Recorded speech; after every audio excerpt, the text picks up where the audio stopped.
പ്രിയമുള്ളവർ, സുഖല്ലേ? ഒരു ചെറിയ കാര്യം പറയാൻ വേണ്ടിയിട്ടാണ്.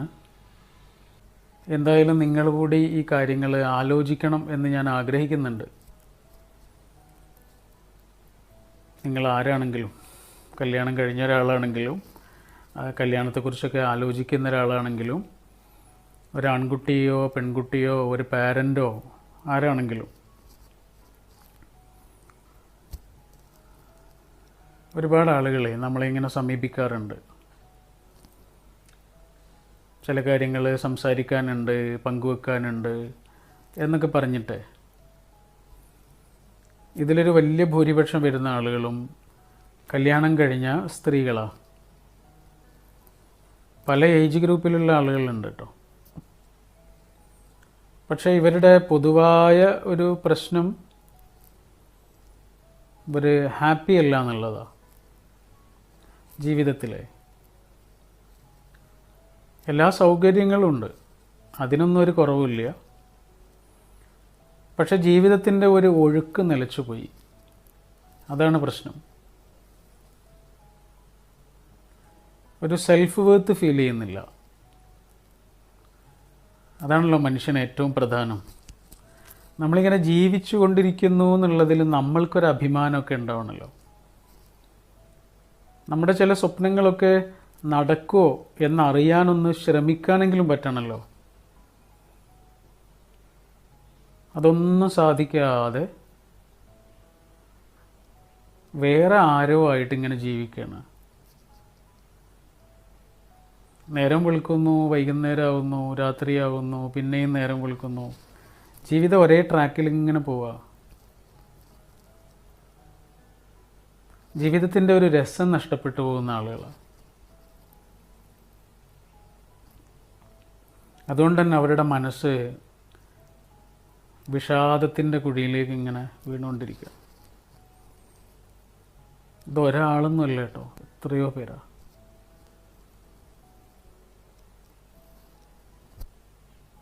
ഇതിലൊരു വലിയ ഭൂരിപക്ഷം വരുന്ന ആളുകളുടെയും പ്രശ്നം എന്താണെന്നറിയോ? ഇപ്പം നമ്മുടെ അടുത്ത് വന്ന ആളുകളുടെ ഒരു ലിസ്റ്റ് എടുത്തു കഴിഞ്ഞാൽ, നമ്മളെ സമീപിച്ച് സംസാരിക്കണം എന്നൊക്കെ പറഞ്ഞ ആളുകളുടെ ഒരു കണക്ക് നോക്കിയാൽ, വലിയൊരു ശതമാനം ആളുകളുടെയും പ്രശ്നം അവരുടെ ഒഴുക്ക് നിലച്ചു പോയതിൻ്റെ കാരണം കല്യാണമായിരുന്നു. കല്യാണം ഒരു മോശം കാര്യമാണോ? അല്ല, കല്യാണം ഒരു മോശം കാര്യമല്ല. പിന്നെ എന്താണ് പ്രശ്നം? നമ്മുടെ മുൻഗണന തെറ്റിപ്പോകുന്നതാണ് പ്രശ്നം. നമ്മുടെ പ്രയോറിറ്റീസാണ് പ്രശ്നം.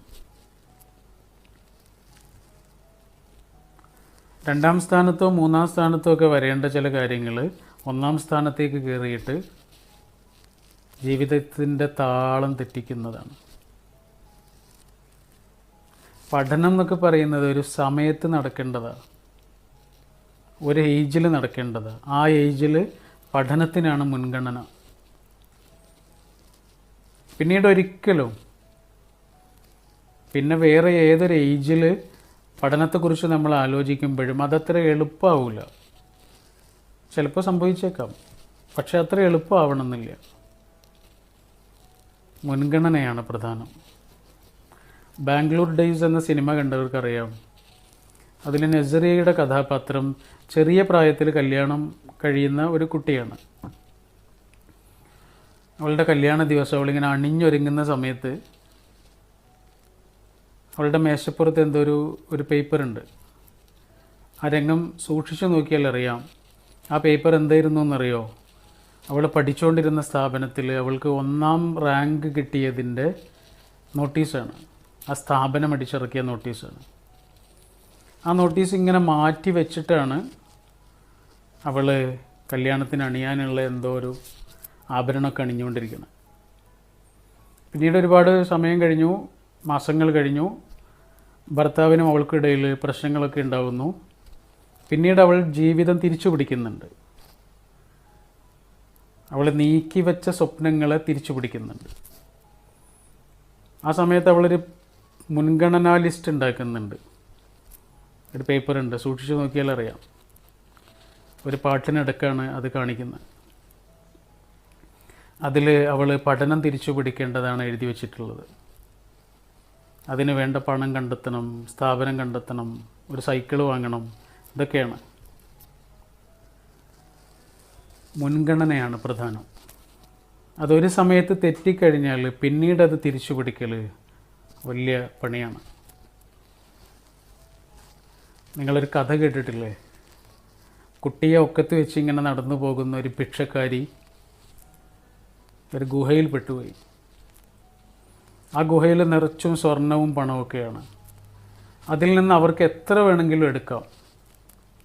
പക്ഷെ ഒരു നിശ്ചിത സമയം കഴിഞ്ഞാൽ ഒരു ബെല്ലടിക്കും. ആ ബെല്ലടിക്കുന്നതോടുകൂടി ഗുഹയിൽ നിന്ന് പുറത്തേക്ക് ഇറങ്ങണം, അല്ലെങ്കിൽ ഗുഹയുടെ വാതിൽ അടയും. അടഞ്ഞാൽ പിന്നെ ഒരിക്കലും അത് തുറക്കൂല. അവർക്ക് വലിയ സന്തോഷമായി. അവർ സ്വർണവും പണമൊക്കെ വാരിക്കൂട്ടി. അപ്പോഴേക്ക് ബെല്ലടിച്ചു, പുറത്തേക്ക് ഇറങ്ങി, വാതിലടഞ്ഞു. ഭയങ്കര ഹാപ്പിയായി. കാരണം അത്രയും സ്വർണം ഒരു ജീവിതകാലം മുഴുവനും ആർത്തുല്ലസിക്കാൻ മാത്രമുള്ള പണം കിട്ടിയിട്ടുണ്ട്.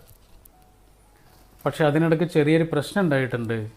അവരുടെ ഒക്കത്തുണ്ടായിരുന്ന കുട്ടിയെ ഗുഹയിൽ മറന്നു വച്ചിട്ടുണ്ട്.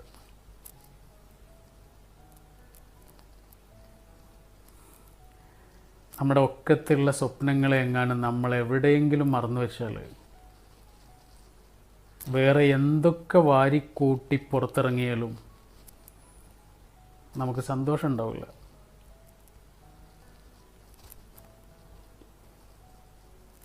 മുൻഗണനയാണ് പ്രധാനം. നമ്മളിങ്ങനെ ജീവിച്ചുകൊണ്ടിരിക്കുന്നു എന്നുള്ളതിൽ നമുക്കൊരു സെൽഫ് വർത്ത് ഫീൽ ചെയ്യലാണ് പ്രധാനം. എൻ്റെ റമിയുടെ ഒരു കൂട്ടുകാരിയുണ്ട്. റമിയേക്കാൾ ഒരു 3-4 വയസ്സ് അധികമുള്ള ആളാണ്. ഞങ്ങളുടെ കല്യാണം നടക്കുന്ന സമയത്ത് പോലും അവരുടെ കല്യാണം നടന്നിട്ടില്ല. അവരന്ന് BEdനോ മറ്റോ പഠിച്ചുകൊണ്ടിരിക്കുക. അവരുടെ കുടുംബത്തിൽ നിന്ന് ഒരുപാട് പഴി കേൾക്കേണ്ടി വന്നിട്ടുണ്ട് അവർക്ക് മാത്രമല്ല അവരുടെ രക്ഷിതാക്കൾക്കും. ആ കുട്ടിയെ കല്യാണം കഴിപ്പിക്കുന്നില്ല എന്നൊക്കെ പറഞ്ഞിട്ട്. പക്ഷെ അവൾ പഠിച്ചു. എല്ലാ പഴിയും കേട്ടുകൊണ്ട് തന്നെ അവൾ പഠിച്ചു. അവരുടെ രക്ഷിതാക്കളും അതുപോലെ തന്നെ എല്ലാ പിന്തുണയും കൊടുത്തു. ഇന്ന് ആ കുടുംബത്തിൽ തന്നെ ആ പെൺകുട്ടി മാത്രമാണ് ജോലി ചെയ്യുന്നത്. കാലിക്കറ്റ് യൂണിവേഴ്സിറ്റിയിൽ അത്യാവശ്യം കുഴപ്പമില്ലാത്തൊരു തസ്തികയിൽ അവൾ ജോലി ചെയ്യുന്നുണ്ട്. അവളുടെ കുടുംബം പോറ്റുന്നത് അവളാണെന്ന് പറയാം, അന്തസ്സോട് കൂടിയിട്ട്.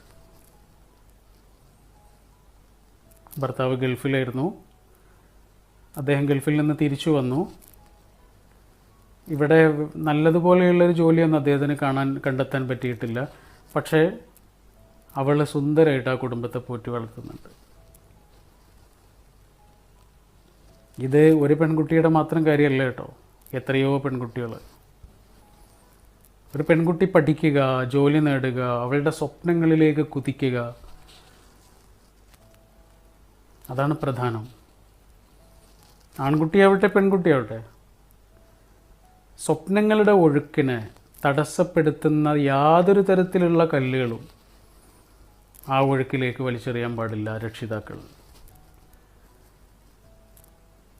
അങ്ങനെ തടസ്സപ്പെട്ടാലുള്ള പ്രശ്നമാണ് പിന്നീട് ഒരിക്കലും ജീവിതത്തിൽ ആ പഴയ ഹാപ്പിനെസ്, ശരിയായ ഹാപ്പിനെസ്, നമുക്ക് നമ്മളാകാനുള്ള ഒരു രസം, സുഖം അത് കിട്ടൂല. അതാണ് പ്രധാനം. കല്യാണം കഴിഞ്ഞതിന് ശേഷം പഠിച്ചൂടെ? ശരിയാണ്, പഠിക്കാം. പക്ഷേ അപ്പോഴേക്കും ഒരുപാട് കൺസേൺസ് ഉണ്ടാവും. അതാണ്, പഠിക്കുന്നൊരു സമയത്തൊരു പെൺകുട്ടിക്ക് പഠനത്തെക്കുറിച്ച് മാത്രം ആലോചിച്ചാൽ മതി. അവളും അവളുടെ പഠനമൊക്കെ മാത്രം മതി ആലോചന. പക്ഷെ കല്യാണം കഴിയുന്നതോടുകൂടി എന്തെല്ലാം കാര്യങ്ങളാണ് ആലോചിക്കേണ്ടി വരിക.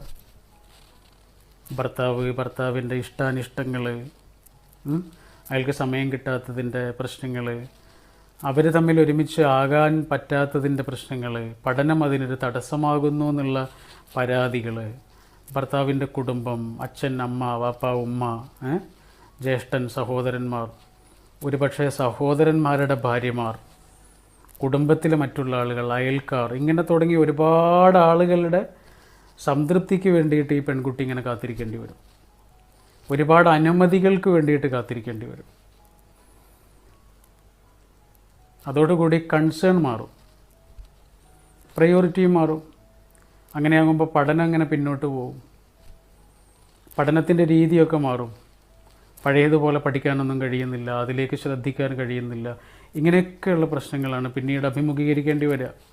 അതുകൊണ്ടൊരു സമയത്ത് നമ്മുടെ ഏജിൽ, നമ്മുടെ ആയുസ്സിൽ ഏറ്റവും പ്രധാനപ്പെട്ട ഒരു നേരത്താണ് പഠനം നടക്കേണ്ടത്.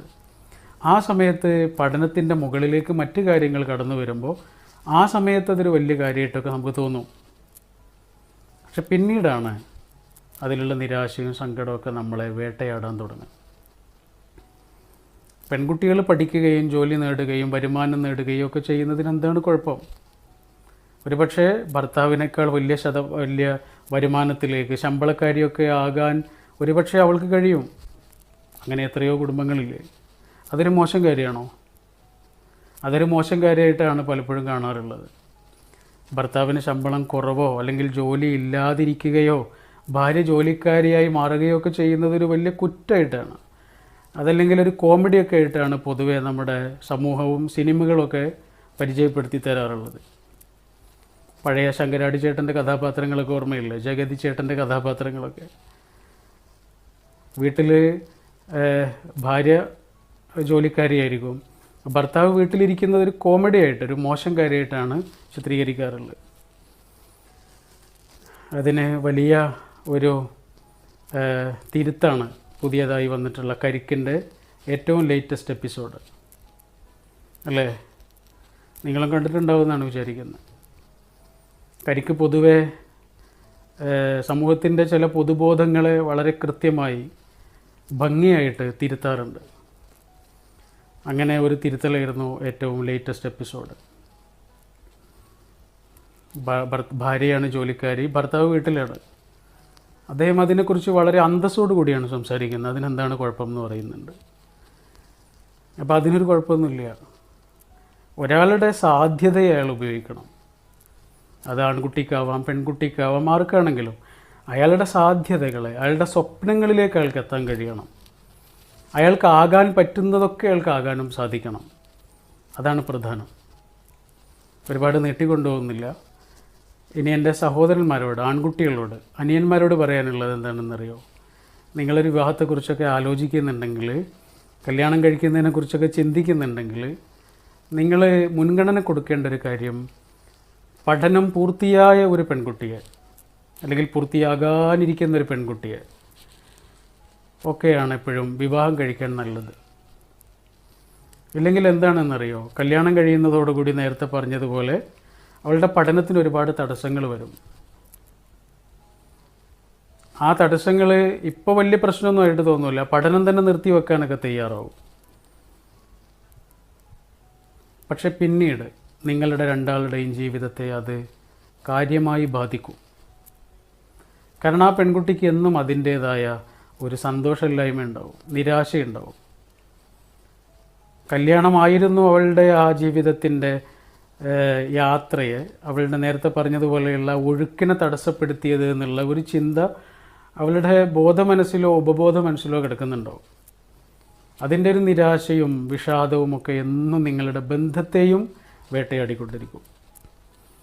അതുകൊണ്ട് എപ്പോഴും നല്ലത് പഠനം പൂർത്തിയായ അല്ലെങ്കിൽ പഠനം പൂർത്തിയാകാനിരിക്കുന്ന കുട്ടികളൊക്കെ ഉണ്ടല്ലോ, അവരെയൊക്കെ ജീവിതത്തിലേക്ക് കൊണ്ടുവരുന്നതായിരിക്കും. നിങ്ങൾക്കും അതൊരു ബലമാണ്, അവൾക്ക് അതെന്നും ഒരു അന്തസ്സുമായിരിക്കും. അവസാനിപ്പിക്കാം. എത്രയോ പെൺകുട്ടികളുടെ ജീവിതത്തിൽ വലിയൊരു പ്രശ്നമായത് എന്താണെന്നറിയോ? കുടുംബത്തിലെ പ്രായം ചെന്ന ആളുകളായിരിക്കും. നമുക്കറിയുന്ന എത്രയോ കേസുകളുണ്ട്. അവർ പറയും, നിന്നെ ഒന്ന് കെട്ടിച്ചിട്ട് വേണം എനിക്ക് മരിക്കാൻ.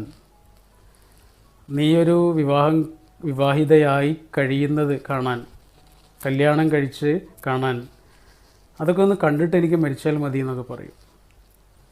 പലപ്പോഴും എത്രയോ പെൺകുട്ടികളെ വിവാഹത്തിലേക്ക് പെട്ടെന്ന് എത്തിച്ചതിൽ ഈ പ്രായം ചെന്ന ആളുകളുടെ ഈ ഒരു ആഗ്രഹം, സ്വപ്നം വലിയ കാരണമായിട്ടുണ്ട്.